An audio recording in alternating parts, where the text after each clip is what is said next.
You're being a little annoying today off, when we're not recording, by the way. Yeah, a little annoying. Like, what's new? Like, what is new? Am I? Well, look, all right. I'll let Just in you. my nature. That's nature. Nature, good. All right, well, listen, guys, thanks for hanging out with us. Today, another episode of the Gold Ball Hunting Podcast. A couple of brats here to help you improve your tennis game, primarily reducing your skill level range, which is never talked about anywhere else, at least not that I've ever seen, Jeff. And it's kind of the reality. It's the ultimate reality check with, not so much in the Pro Tour, which is shocking to me that they sort of have this reduced skill level range because they're traveling Right. all over the place, and just the grind and the travel and just the time zones they're going through. I understand they're young bucks, they're young guys, young gals, so it probably doesn't affect them that much. But it just seems like every time they go out there and play, if they feel like it, they can kind of bring the goods. For the rest of us, one day we're up here, man. We play like lights out. Go home. Hey, babe. Yeah. I was a man out there today. Uh-huh. That's right. Oh, great, honey. Okay. Next day, bumshki. Not quite so hot. Not quite a great day. You go home. She looks at you. Go, not the man, are we? Okay. And you go, no, I wasn't quite the man today. So we all have this skill level range, right? And the key to getting confidence in your tennis is to start to bring the bottom up consistently. So every day when you go out and play, how you're going to play. Pretty darn close to that top every day. Yeah. So that's kind of what we're doing, is trying to help you reduce that skill level range. I'm not sure why I'm talking about this, but I am, and I'm going to ask you, Jeff, what's going on? What's going on out there, Pontiac, Michigan? Sorry. That's just Brent living in his own private Idaho for the last 5 minutes. Okay. Yeah, well, I've been up for a while. It's a beautiful day here. Beautiful day here Nice. in Pontiac. We're gonna get. We had some great grass court tennis last night. Had 5 courts going. Had 24 members out playing. Had a beautiful grilled salmon dinner on cedar plank last night again. Wow. It was wonderful. Hung out. It's good times here at the Weston Lawn Tennis Club. Today, get some more play late this afternoon. Courts are going to be firming up. This weekend is going to be spectacular on the lawn. Very nice. Very nice. Very, very, very civilized. Yes, quite. Do you guys have any clothing required? I mean, I'm sure clothing is not optional, but I'm sure the scissor kick overhead for the fellas might. Still processing. Yeah. But we are all whites. All white. You can go. Your shoes can be that, or right. A hat can be goofy a little bit. That's great. Yeah. That's cool. Yeah. I love it. Yeah. So I got a question for you, Mr. B. Let it rip.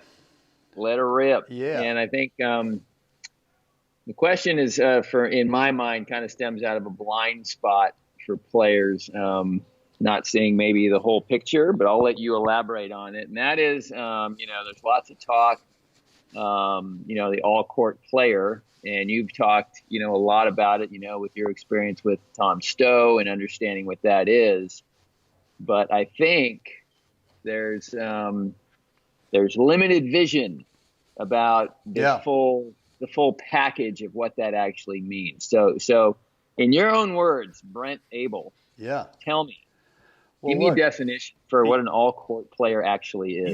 Yeah, and my definition of it has changed over the decades since I did work with Mr. Stowe, and not that I'm in disagreement with him. I think I'm just adding to it, and really.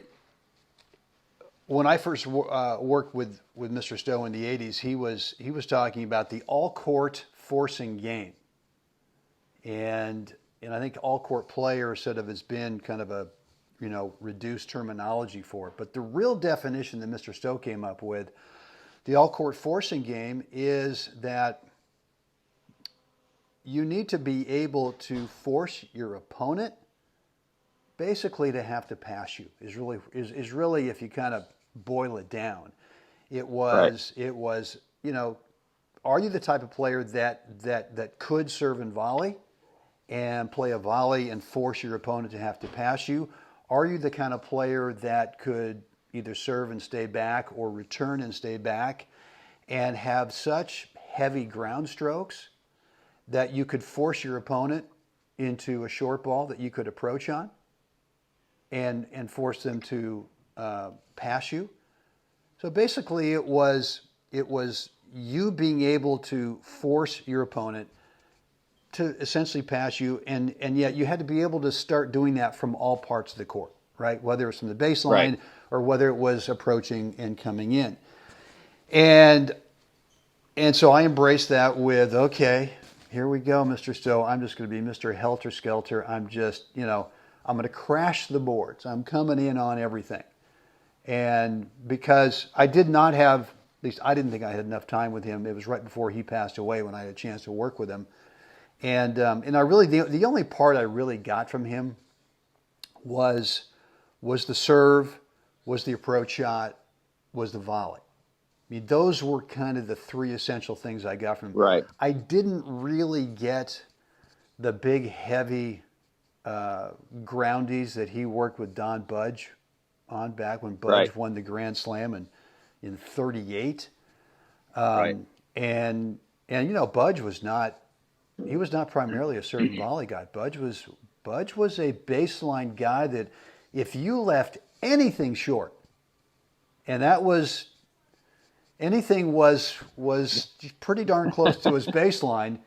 I remember talking to the great Tom Brown when I worked over at the Cal Club in San Francisco, and he would say, I said, look, when did you play with Budge? And he said, oh yeah, if you left anything short with him, and he would sort of describe the short thing was this far from the baseline. He said you were just screwed. He said he would just put you under so much duress with this thundering incoming thing, and he's coming in. Yeah. He said you were just screwed. So he put pressure on you to have to really hit deep groundies, and by doing that, you end up hitting the ball deep or hitting the ball whatever. So there was a lot of unforced errors, trying not to give him that short ball. But so that's the one part I never really got from Stowe that the other guys that I worked with did. I mean, Doug King obviously had the great groundies, and Stefanski and Hubble. They'd spent more time with him. Right. And so I guess where I'm going with this is that what I finally came to realize after I had to not serve and volley all the time and not chip and charge all the time once I got into my 60s was that I had to stay back and learn how to be, an all-court player from back there. But what I realized was I'm still from the baseline thinking that I'm a serve and volley guy in terms of how I'm trying to force the guy, because with the serve and volley, the chip and charge with your volley, you're sort of trying to go to a corner. You're trying to go to a deep to a Right. corner and force the guy to pass you. Well, I was trying to do that with my ground strokes. It didn't really have the same kind of success. Right. So Right. I guess the big moment for me was just that, well, wait a minute. I've got to make this guy over there an all-court guy, an all-court Right. player, by making him, all-court forcing game, by forcing him to have to visit all parts of his court. Right. Bingo. Which meant drop shots, which meant, now all of a sudden if I did serve and volley, well, why can't I play a drop volley? Why does it have to be restricted? Why can't I Right. force this guy to have to go visit all parts of the court? And what I found was if they weren't in ultimately great condition, shape, forcing them to be an all-court player, just drained the fuel tank like that. Yeah. So my definition of an all-court player now is two things. Can you visit all parts of your court effectively? And can you force that guy over there to visit all parts of their court as well? Right. So that's excellent. Well, that's what I was getting at is, what that blind spot can be, that we spend so much time on our own technique and putting construction patterns together and that kind of thing. But are we really aware of the 4 quadrants across the net and how to use them, and understand that sometimes we just need to force the guy or gal to run 35 feet, and you can't care whether you win the point or not. I just need him to burn fuel. Does making him run that 30 feet, that 35 feet, even though they win that point, do they hand you the next 2 because they're out of breath? Because maybe they're not in the best shape, because now you're deep in the second set and now you can see that they're starting to drag a little bit. And it's like, you know what? I need to push this person out to the edge here. And is that going to flip this for me, where now I have complete access to their to their side of the court, and I can kind of do whatever I want now. But it may take a set and a half, almost 2 full sets to get there. Yeah. Well, while you're deploying this tactic. What's your definition of the perfect drop shot? Oh, it's a drop shot that the guy thinks he can get.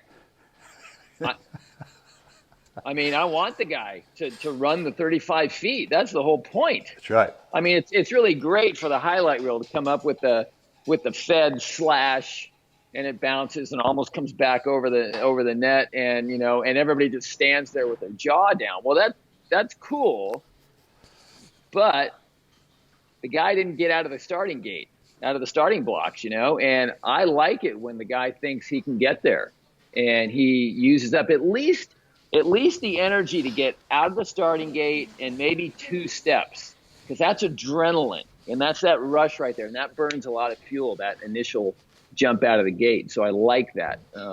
My definition of the perfect drop shot is you play it, and the guy gets to it, just barely gets to it, pushes it back, and then you feather the lob deep over his backhand, but not so deep that he goes, oh, nice shot.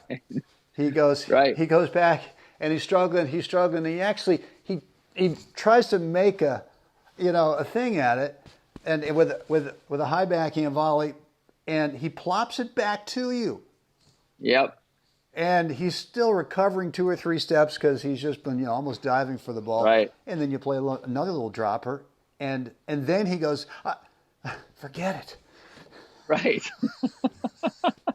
Exactly. That to me is a perfect drop right. shot. And I think too often what we do is we think about creating or about forcing that guy to be an all-court player by thinking that we have to hit a perfect drop shot. And too often it hits the tape and it's not perfect. I mean, and the guys go, well, if I had another inch, it would have been perfect.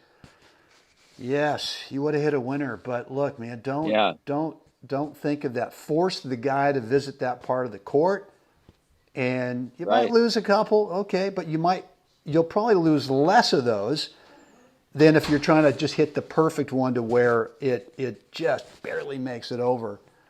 You're going to lose more of those where it just doesn't go in the court. Yeah.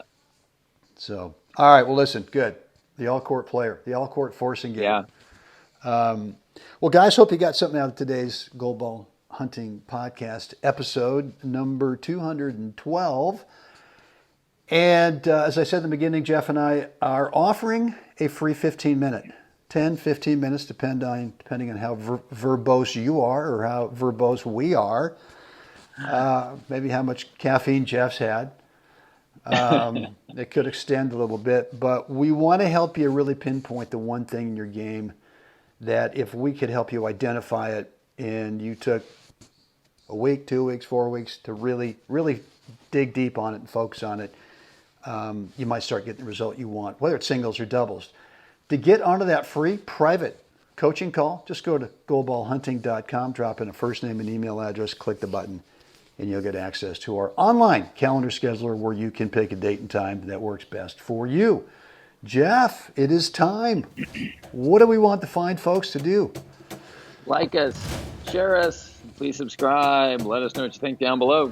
Outstanding, guys. Get out there, wherever out there is. Help someone else. Have a great day. Jeff will do this again tomorrow. Can't wait.